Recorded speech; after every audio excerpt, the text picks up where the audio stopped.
तो नमस्कार साथियों, कैसे हो आप सभी। मैं आशा करता हूं कि आप लोग अच्छे होंगे, स्वस्थ होंगे और आपकी पढ़ाई भी बहुत अच्छी चल रही होगी। आज का क्लास आप सभी के लिए बहुत ही ज़्यादा इंपॉर्टेंट होने वाला है, क्योंकि आज के क्लास में पढ़ने वाले हैं क्लास 10th का हिंदी का 100 इंपॉर्टेंट क्वेश्चन। और ये सारे क्वेश्चन आपके बोर्ड परीक्षा के लिए बहुत ही ज़्यादा इंपॉर्टेंट है।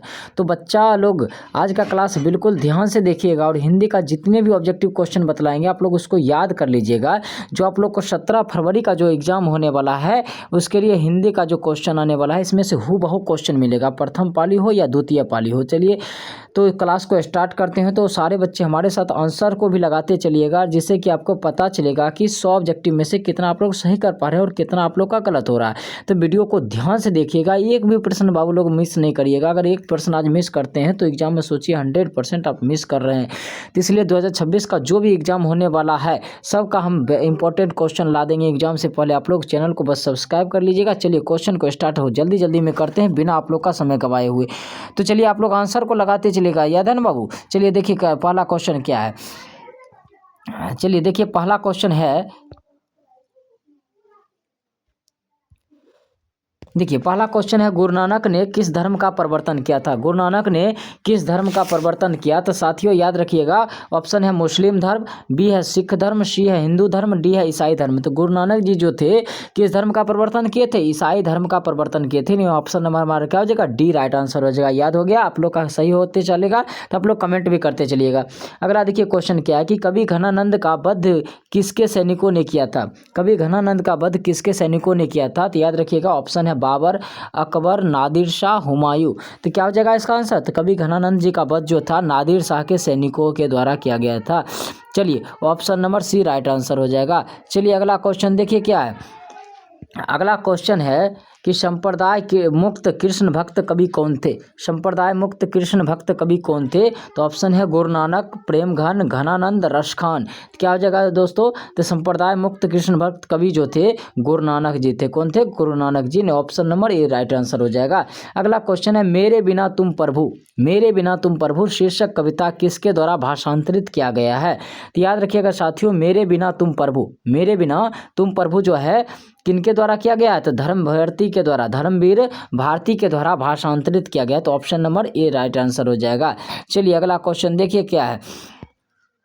अगला क्वेश्चन है कि तुर्की के महाकवि, तुर्की के महाकवि नाजिम हिकमत की कविताओं के अनुवाद किस कवि ने पहल पुस्तिका के रूप में किया है। यानी तुर्की के जो महाकवि है नाजिम हिकमत की कविताओं के अनुवाद किस कवि ने पहल पुस्तिका के रूप में किया है। तो इसका आंसर क्या हो जाएगा दोस्तों। तो याद रखिएगा वीरेन डंगवाल हो जाएगा। क्या हो जाएगा, option number B right answer हो जाएगा। अगला क्वेश्चन है, कवियत्री अनामिका के पिताजी का नाम क्या था। कवित्री अनामिका जी के पिताजी का नाम क्या था। तो याद रखिएगा साथियों अवध किशोर है। क्या है, option number B right answer हो जाएगा, अवध किशोर हो जाएगा। चलिए बहुत ही अच्छा।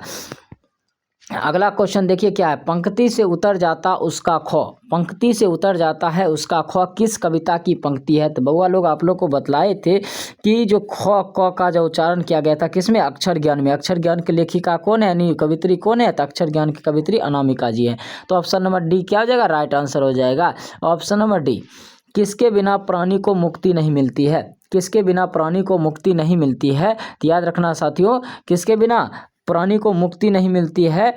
तो गुरु ज्ञान के बिना प्राणी को मुक्ति नहीं मिलती है। ऑप्शन नंबर क्या हो जाएगा, ए राइट आंसर हो जाएगा। क्या हो जाएगा, ए राइट आंसर। चलिए बहुत ही अच्छा।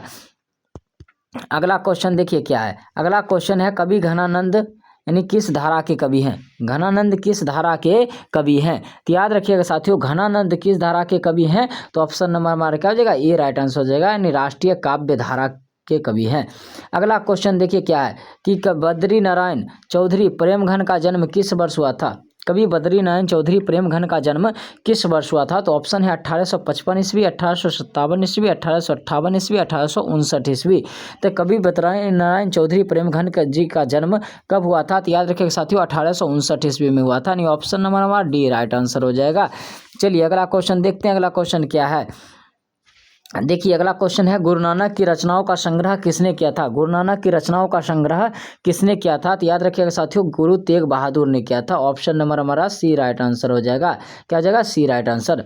अगला है, इन मुसलमान हरिजनन पे, इन मुसलमान हरिजनन पे कोटिन हिंदू बारिये, इन मुसलमान हरिजनन पे कोटिन हिंदू बाड़िए, यह किस कवि का कथन है? तो याद रखिएगा साथियों, किसका है? इन मुसलमान हरिजनन पे कोटिन हिंदू बाड़िए, ये किसका है? तो भारतेंदु हरिश्चंद्र का, भारतेंदु हरिश्चंद्र जी का है। चलिए बहुत ही अच्छा। अगला क्वेश्चन देखिए क्या है। अगला क्वेश्चन है, प्रेम ऐनी श्री राधिका शीर्षक कविता में कवि ने माली मालिन किसे कहा है? प्रेम ऐनी श्री राधिका शीर्षक कविता में कवि ने माली मालिन कृष्ण और राधा को कहा है। नहीं, ऑप्शन नंबर क्या हो जाएगा? डी राइट आंसर हो जाएगा।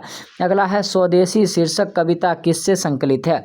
स्वदेशी शीर्षक कविता किससे संकलित है? तो याद रखिएगा साथियों, प्रयाग राम गमन से संकलित है। यानी ऑप्शन नंबर क्या हो जाएगा? डी राइट आंसर हो जाएगा।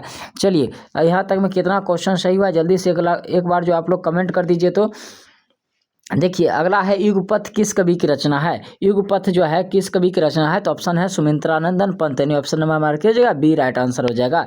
अगला है, ग्रामीण जीवन का यथार्थवादी चित्रण प्रेमघन रचित किस काव्य में है? ग्रामीण जीवन का यथार्थवादी चित्रण प्रेमघन रचित किस काव्य में है? तो इसका आंसर क्या हो जाएगा? याद रखिएगा, भारत सौभाग्य में है। नहीं, option number B right answer हो जाएगा। चलिए बहुत ही अच्छा। इसी तरह आप लोग आंसर को लगाते चलिए और जल्दी से फटाफट आंसर का जवाब भी देते चलिए कमेंट में।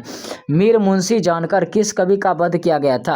मीर मुंशी जानकर किस कवि का वध किया गया था? तो याद रखिएगा साथियों, अज्ञा जी का वध किया गया था। Option number C right answer हो जाएगा।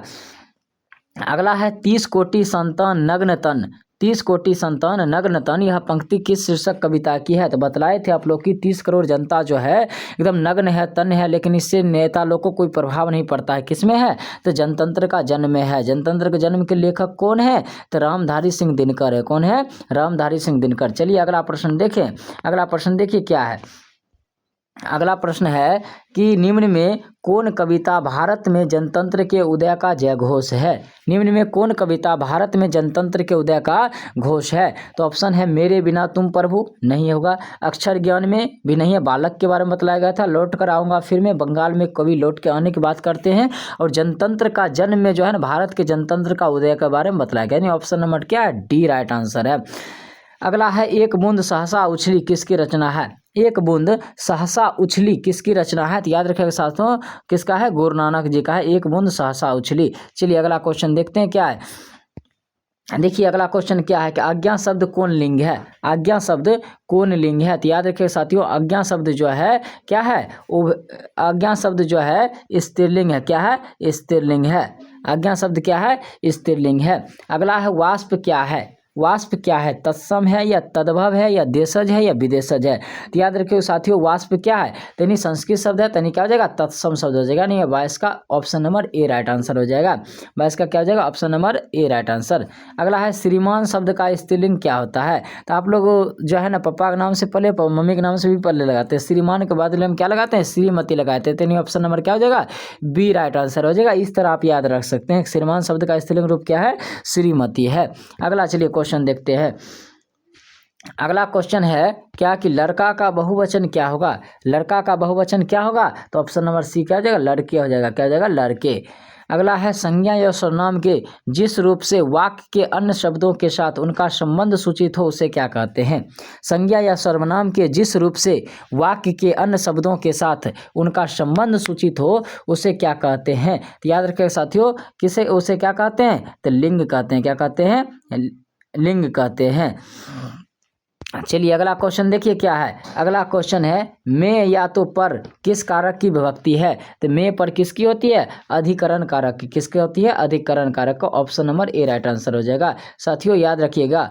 चलिए देखिए, तो याद आप लोग कर लीजिएगा कि एक चीज़ बतलाए थे आप लोग को कि कर्ता ने द्वितीया को तृतीया से, इस तरह से याद करेंगे। तो क्या? कर्ता ने कर्म को करण से, संप्रदान को के लिए, आपादान से, मंद काके की, अधिकरण में पर, ऊपर, संबोधन हे अरे अजी अहो, ये सब याद रखिएगा साथियों। इससे बहुत ज़्यादा क्वेश्चन पूछा जाएगा इस बार। अगला है, हिमालय से गंगा निकलती है किस कारक का उदाहरण? देखिए हिमालय से गंगा निकलती है, तो हमारा सिंबल कहाँ है? से है। तो से किसका? निकलने की जब बात आए, बिछड़ने की बात आए तो पंचमी व्यक्ति होती है। पंचमी को हम क्या बोलते हैं? आपादान बोलते हैं। तो ऑप्शन नंबर हमारा क्या हो जाएगा? बी राइट आंसर हो जाएगा। हिमालय से गंगा निकलती है किस कारक का उदाहरण है? आपादान कारक का उदाहरण है। चलिए अगला क्वेश्चन देखिए क्या है। अगला क्वेश्चन है कि हिंदी में कितने सर्वनाम हैं। हिंदी में कितने सर्वनाम हैं, तो याद रखिएगा साथियों, तो हिंदी में जो है ना 13 सर्वनाम है। कितने हैं? 13 सर्वनाम है। अगला है मेरा एक कुत्ता है जो भोपाल से लाया गया है। मेरा एक कुत्ता है जो भोपाल से लाया गया है, किस सर्वनाम का उदाहरण है?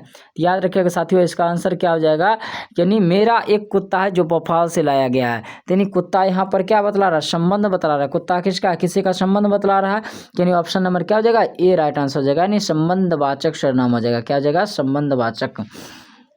अगला है जो संज्ञा या सर्वनाम की विशेषता बतलाए उसे क्या कहते हैं? तो जो संज्ञा या सर्वनाम की विशेषता की बात आए तो विशेषण कहलाता है। क्या आएगा? विशेषण। Option number D right answer हो जाएगा। चलिए बहुत ही अच्छा। अगला क्वेश्चन देखिए क्या है। अगला क्वेश्चन है कि मगम्मा को किसके साथ विवाद था? मगम्मा को किसके साथ विवाद था? तो याद रखिएगा साथियों, मगम्मा जो है नजम्मा के साथ विवाद था। नजम्मा उसकी कौन थी? तो उसकी ही बहू थी। क्या थी? बहू थी। चलिए देखिए अगला क्वेश्चन देख लेते हैं क्या है। देखिए अगला क्वेश्चन क्या है, बहुत ही अच्छा क्वेश्चन है कि मौत का नगर शीर्षक कहानी संग्रह किसकी रचना है? मौत का नगर शीर्षक कहानी संग्रह किसकी रचना है? तो देखिए बताइएगा जल्दी से, अमरकांत जी का रचना है। Option number C right answer हो जाएगा। चलिए जल्दी जल्दी में क्वेश्चन लगा लेते हैं क्योंकि समय भी बहुत ज़्यादा हो गया है।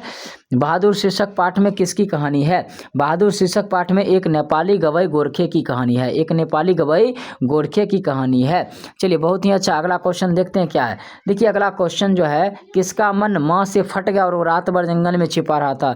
तो साथियों आप लोग को बतलाए थे कि बहादुर का मन जो है ना रात भर यानी माँ के से फट गया था कि रात भर जंगल में छिपा रहा था। क्यों? तो बहादुर ने जो भैंस को जो मारा था, बहुत बार जो मारा था, इसके डर से। चलिए तो बहादुर कौन हिंदी आलोचना के महत्वपूर्ण हस्ताक्षर हैं? तो निम्न में कौन हिंदी आलोचना के महत्वपूर्ण हस्ताक्षर हैं? तो ऑप्शन नंबर है रामविलास शर्मा, बिरजू महाराज, अशोक वाजपेयी, विनोद कुमार शुक्ल। विनोद कुमार शुक्ल। तो क्या आंसर हो जाएगा? तो याद रखिएगा साथियों, रामविलास शर्मा। ऑप्शन नंबर हमारा ए राइट आंसर हो जाएगा। हिंदी आलोचना के महत्वपूर्ण हस्ताक्षर है। चलिए बहुत बढ़िया। अगला क्वेश्चन देखिए क्या है। अगला क्वेश्चन है नटरंग शीर्षक पत्रिका के संपादक कौन है? नटरंग शीर्षक संपादक रश्मि वाजपेयी है। कौन है? रश्मि वाजपेयी। अगला है बिरजू महाराज को गंडा किसने बांधा था? तो बिरजू महाराज को गंडा उनके बाबूजी ने बांधा था। कितने रुपये दिए थे? तब 500 रुपया दिए थे। कितना रुपये?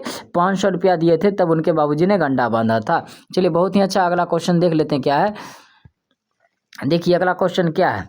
अगला क्वेश्चन है प्रारंभिक शिक्षा में सफाई, तंदुरुस्ती, भोजन शास्त्र, अपना काम आप करने और घर पर माता पिता को मदद देने वगैरह के मूल सिद्धांत शामिल हो, ये विचार किसका है? तो याद रखिएगा साथियों, ये किसका है? महात्मा गांधी जी का है। किसका है? महात्मा गांधी जी का। यानी शिक्षा और संस्कृति जो पढ़ाए थे।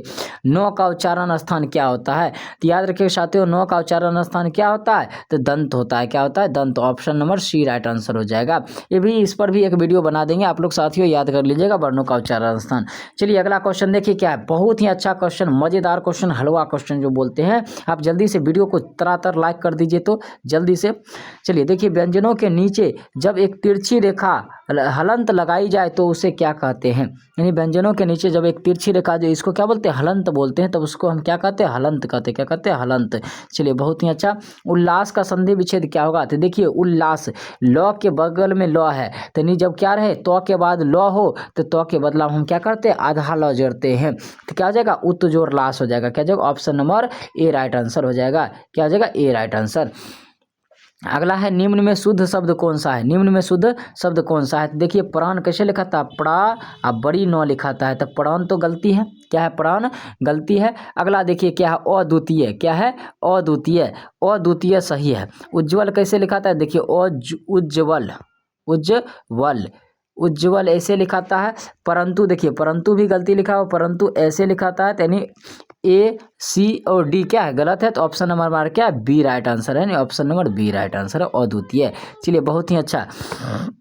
देखिए अगला क्वेश्चन है हरिओम शब्द कौन संज्ञा है? हरिओम शब्द कौन संज्ञा है? तो याद रखिएगा साथियों, हरिओम शब्द जो है व्यक्तिवाचक संज्ञा है। कौन सा संज्ञा है? व्यक्तिवाचक संज्ञा है। दंड शब्द कौन लिंग है? दंड शब्द कौन लिंग है? तो याद रखिएगा साथियों, दंड जो है पुल्लिंग है। दंड क्या है? पुल्लिंग है। चलिए बहुत ही अच्छा। अगला क्वेश्चन देख लेते हैं जल्दी जल्दी में, क्योंकि समय भी बहुत ज़्यादा होते जा रहा है। कान शब्द कौन सा शब्द है?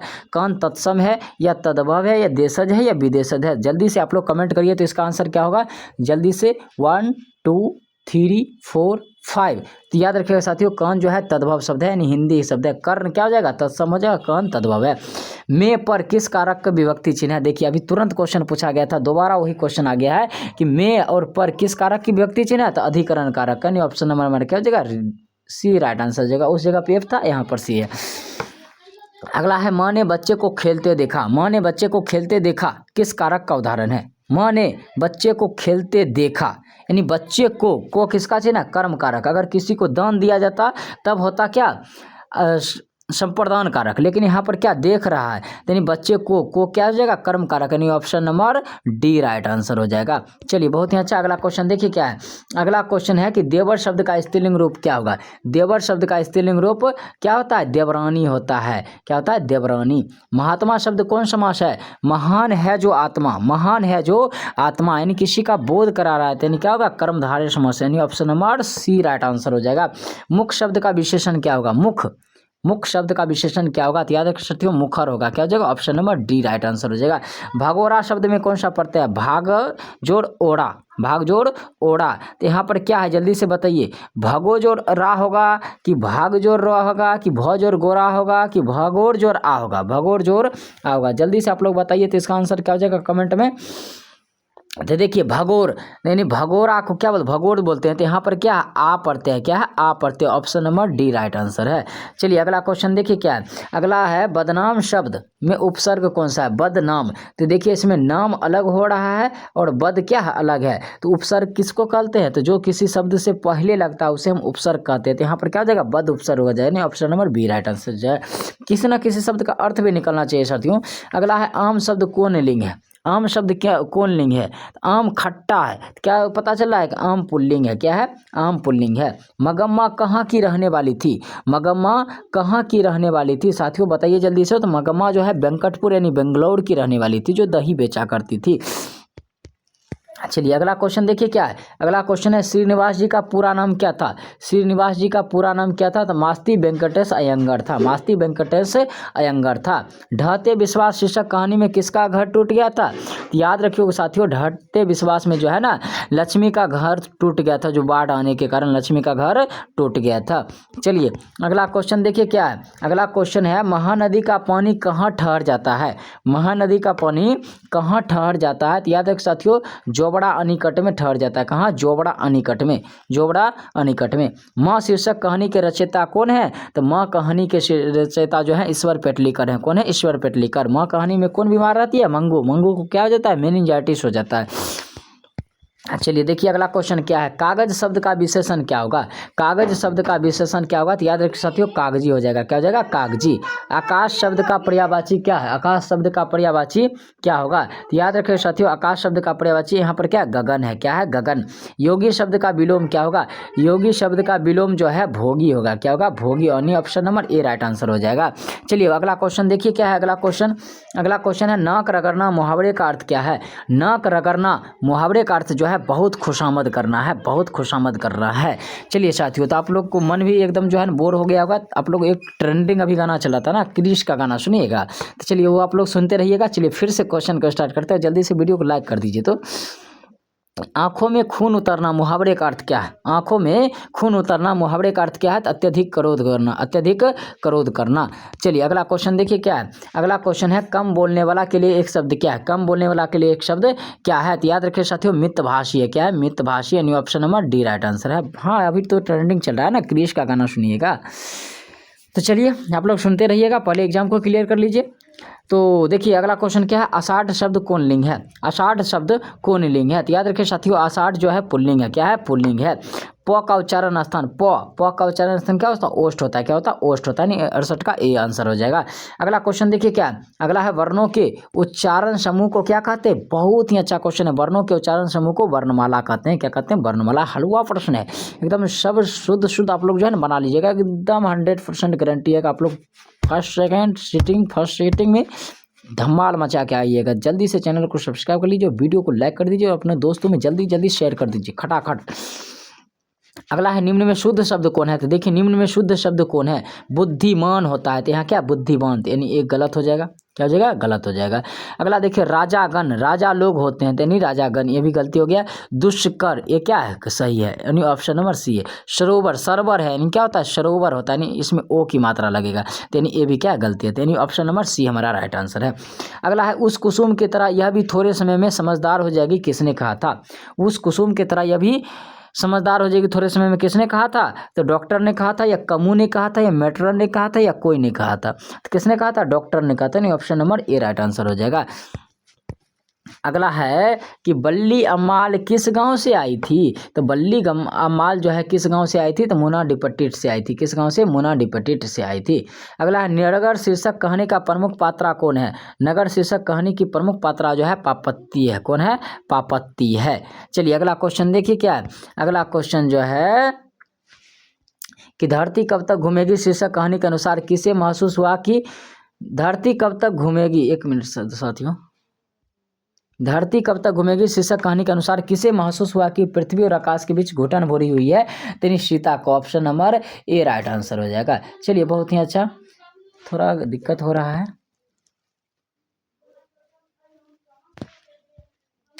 चलिए अगला क्वेश्चन देखिए क्या है, अगला क्वेश्चन है सीता के छोटे पुत्र का नाम क्या है, सीता के छोटे पुत्र का नाम क्या था साथियों, तो याद रखिए, जल्दी जल्दी बताइए, बिज्जू था, क्या था, बिज्जू। और सीता जब नारायण के हिस्से में थी तब किसे बुखार आ गया था, तो सीता जब नारायण के हिस्से में थी तब भंवरी को बुखार आया था, किसको आया था, भंवरी को आया था। चलिए अगला क्वेश्चन देखिए जल्दी जल्दी क्या है, हम जल्दी जल्दी देख लेते हैं। 3 बेटे 2 वक्त की रोटी और 1 माँ, यह पंक्ति किस कहानी से है, 3 बेटे 2 वक्त की रोटी और 1 माँ, ये माँ कहानी से है, ऑप्शन साथियों गलती हो, 1 मिनट रुक जाइएगा। 3 बेटे 2 वक्त की रोटी और 1 माँ, यह पंक्ति किस शीर्षक कहानी की है, तो याद रखिएगा साथियों, धरती कब तक घूमेगी, क्या है, धरती कब तक घूमेगी, यानी option number D right answer है। अगला है बल्ली अम्माल को किसकी चिंता सताने लगी थी, तो याद रखिएगा साथियों, बल्ली अम्माल को जो है पापत्ती की चिंता सताने लगी थी, पापत्ती की चिंता सताने लगी थी। अगला क्वेश्चन देखिए क्या है, अगला क्वेश्चन है कि दौड़ो रे दौड़ो मेरी मंगू को मार डाला रे, ऐसा कहते हुए कौन चीख पड़ी थी, दौड़ो रे दौड़ो मेरी मंगू को मार डाला, किसने कहा था, तो माँ ने कहा था, नहीं option number B right answer है। माँ जी के पुत्र ने अस्पताल में भर्ती के लिए किसका ऑर्डर प्राप्त किया था, तो याद रखिएगा साथियों, माँ जी के पुत्र ने अस्पताल में भर्ती के लिए किसका ऑर्डर प्राप्त किया था, तो जल्दी जल्दी आप लोग बताइए, तो किसका हो जाएगा, मजिस्ट्रेट का, नहीं option number C right answer हो जाएगा। चलिए जल्दी जल्दी क्वेश्चन को देख लेते हैं। अगला है क्वेश्चन कि नलिन बिलोचन शर्मा जी का जन्म स्थान कहाँ है, नलिन बिलोचन शर्मा जी का जन्म स्थान कहाँ है, तो याद रखिए साथियों, पटना है, कहाँ है, Patna, option number B right answer है। भीमराव अम्बेडकर जी का जन्म कब हुआ था, तो भीमराव अम्बेडकर जी का जन्म जल्दी से बताइए, बहुत ही अच्छा क्वेश्चन है, 14 अप्रैल 1891 ईस्वी को हुआ था, 14 अप्रैल 1891 ईस्वी को। बुद्धिज्म एंड कम्युनिज्म किसकी रचना है, बुद्धिज्म एंड कम्युनिज्म किसकी रचना है साथियों, तो याद रखिएगा भीमराव अम्बेडकर जी को है, भीमराव अम्बेडकर जी की रचना है। अगला क्वेश्चन देखिए क्या है, जल्दी जल्दी में देखते हैं कि सेन साहब के पास किस रंग की मोटर कार है, सेन साहब के पास जो है ना काला रंग की मोटर कार था, नहीं option number A right answer है। वारेन हेस्टिंग्स कौन थे, तो वारेन हेस्टिंग्स भारत का गवर्नर जनरल थे, कौन थे, भारत का गवर्नर जनरल थे, जिन्हें शाहनामा का रचना काल क्या है, शाहनामा का रचना काल क्या है, 10वीं से 11वीं शताब्दी में, यानी option number C right answer हो जाएगा। चलिए अगला क्वेश्चन देखिए क्या है, अगला क्वेश्चन है नाखूनों का बढ़ना किसका प्रमाण है, नाखूनों का बढ़ना किसका प्रमाण है साथियों, याद रखिएगा कि पाशविक वृत्ति और संघर्ष चेतना का परिणाम है, यानी ऑप्शन नंबर डी है। पुनर्नवा शीर्षक उपन्यास किसकी रचना है, पुनर्नवा शीर्षक उपन्यास जो है हजारी प्रसाद द्विवेदी जी की रचना, हजारी प्रसाद द्विवेदी जी की रचना है। चलिए देखिए अगला क्वेश्चन क्या है कि नाखून क्यों बढ़ते हैं शीर्षक पाठ साहित्य की कौन सी विधा है, नाखून क्यों बढ़ते हैं शीर्षक पाठ साहित्य की कौन सी विधा है, याद रखिए साथियों ललित निबंध है, क्या है, ऑप्शन नंबर बी है। अलग तक का अर्थ क्या होता है, अलग तक का अर्थ क्या होता है, तो याद रखिए साथियों अलग तक का अर्थ होता है आलता, क्या होता है, आलता होता है। चलिए बहुत ही अच्छा। अगला है क्वेश्चन यह वह किस सर्वनाम का उदाहरण है, यह वह जो है निश्चयवाचक सर्वनाम का है, किस है, निश्चयवाचक सर्वनाम का है। थोड़ा पानी किस विशेषण का उदाहरण है, थोड़ा पानी यानी क्या है, परिमाण बोधक विशेषण है, क्या है, परिमाण बोधक विशेषण है। चलिए अगला क्वेश्चन देखिए क्या है, अगला क्वेश्चन है उसने मुरारी को मारा था किस काल का उदाहरण है, मारा था यानी भूतकाल है, क्या भूतकाल, ऑप्शन नंबर सी है। ध्वनियों के मेल से बने सार्थक वर्ण समूह को क्या कहते हैं, तो ध्वनियों के बने सार्थक वर्ण समूह को शब्द कहते हैं, क्या कहते हैं, शब्द कहते हैं, ऑप्शन नंबर डी है। अगला क्वेश्चन देखिए क्या है, अगला है कृपण शब्द का विलोम क्या होगा। कृपण शब्द का विलोम क्या होता है साथियों, तो याद रखिएगा साथियों, कृपण शब्द का विलोम जो होता है दाता होता है। क्या होता है, दाता होता है। कृपण मतलब कपटी, कपटी को उल्टा क्या हो जाएगा, दाता हो जाएगा। पहन शब्द का क्या अर्थ होता है, पाहन, पाहन शब्द का क्या अर्थ होता है, तो याद रखिए साथियों, जल्दी से बताइए। पहन मतलब पत्थर होता है। क्या होता है, पत्थर। जिसकी चिंता नहीं हो सकती के लिए एक शब्द क्या है, जिसकी चिंता नहीं हो सकती के लिए शब्द अचिंतनीय है। क्या है, अचिंतनीय है। चलिए अगला क्वेश्चन देखिए क्या है, जल्दी जल्दी देख लेते हैं। पहाड़ टूट पड़ना मुहावरे का क्या अर्थ है। पहाड़ टूट पड़ना मुहावरे का क्या अर्थ है, तो याद रखें साथियों, भारी विपत्ति आ जाना, भारी विपत्ति आना। कपड़ा शब्द का पर्यायवाची क्या है, कपड़ा शब्द का पर्यायवाची वस्त्र है। क्या है, ऑप्शन नंबर ए। मैं खाना खा चुका तब वह आया। मैं खाना खा चुका तब वह आया किस वाक्य का उदाहरण है। ऑप्शन है सरल वाक्य, मिश्र वाक्य, संयुक्त वाक्य, कोई नहीं। तो इसका आंसर क्या हो जाएगा साथियों, तो याद रखिएगा, मैं खाना खा चुका तब वह आया, यानी मिश्र वाक्य है। अगर आज का वीडियो कैसा लगा हो जल्दी से आप लोग कमेंट में बताइएगा, और जल्दी से अपने दोस्तों लोग को शेयर कर दीजिएगा, और वीडियो को लाइक कर दीजिएगा। चलिए हमारे चैनल पर नहीं है तो चैनल को जरूर सब्सक्राइब कर लीजिएगा साथियों। यहाँ से जो है ना आप लोग को 100% सभी सब्जेक्ट का ऑब्जेक्टिव क्वेश्चन और सब्जेक्टिव क्वेश्चन क्लियर करवा जाएगा। सिर्फ 1 मंथ इस चैनल पर चलता है, तो आप लोग इस चैनल को जल्दी से सब्सक्राइब कर लीजिएगा। चलिए मिलते हैं नेक्स्ट वीडियो में।